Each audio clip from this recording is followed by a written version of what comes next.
چی برات خواستیم باشم خدا داده آمین پروردگار خواهر خیر قیمت شود برکت در کس شده حاجی حاجی جان میگن که همون سخن یک باروزی ما کردم تو میگن که میرسد روزه که ما را حاجی مرگ مهمان میشود خانه یا بادی ما آن روز و ایران میشود چون بگرده جان ما حاجی امروز به فرمان خدا حاجی در سری بالین ما با کلمه لا اله الا الله محمد رسول الله خود تهادی را 10,000 بار گفتم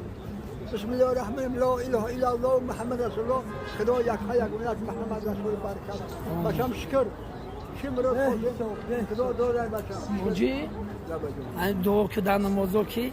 دقیق ما بود دقیق قبلگاه ما بود دقیق آدمایی که در غریبان مهنت میکنن تجارت میکنن ساق سلامت هر یک نماز در جامعه در هر دعا میکنیم که خدا بروستی پر بروس امید ای بلو کلو افتاد نگه شون با بیر پدر خدا ساق بیاره شون انشالله انا گفتم تو خدا انشالله ده حاجی به برکت نیستیم با امر خدا انشالله